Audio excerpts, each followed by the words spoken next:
Moskva va Moskva oblastidagi yurtdoshlarimiz diqqatiga. Agar sizga registratsiya, patent, medknижка, NNN va turdavoy dogovor qilish xizmati kerak bo'lsa, ushbu telefon raqamlariga murojaat qiling. Xizmatlar kafolatlangan. Ishonchingiz uchun rahmat. Rossiya qo'shinlari Baxmutning 3/2 qismini egallab oldi. Amerika urushni o'rganish instituti hisobotida aytilishicha, Rossiya kuchlari so'nggi haftada Baxmut hududining yana 5% egallab oldi va hozirda shahar hududining qariyb 65% nazorat qilmoqda.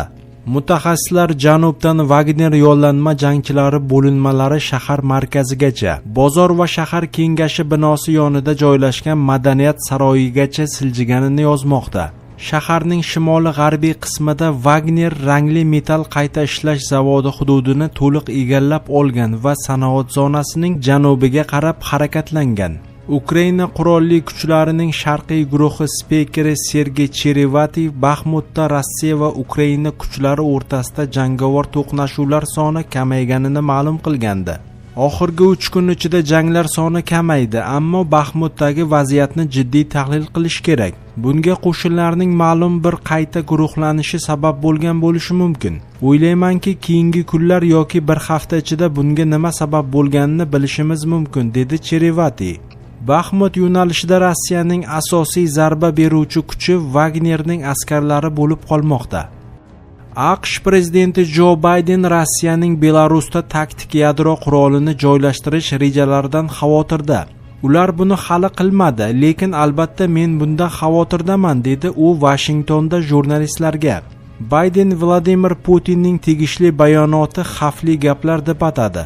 Avvalroq Belarus tashqi ishlar vazirligi Rossiya taktik yadroviy qurollari uchun maxsus ombor qurilishi nima uchun yadro qurolini tarqatmaslik to'g'risidagi shartnomaga zid emasligini tushuntirdi. Belarus va Rossiya o'rtasidagi harbiy hamkorlik qat'iy xalqaro qonunlarga muvofiq amalga oshirilmoqda, deya ma'lum qildi Minsk. 25 mart kuni Rossiya prezidenti Vladimir Putin Belarusda rus taktik yadro qurollarini joylashtirish uchun maxsus ombor qurilishi 1-iyulda yakunlanishi kerakligini ma'lum qildi. 10 ta samolyot ushbu turdagi qurollardan foydalanishga tayyor. Iskender tashuvchi kompleksi topshirildi, dedi Putin. Unga ko'ra ekipaj mashg'ulotlari 3 apreldan boshlanadi.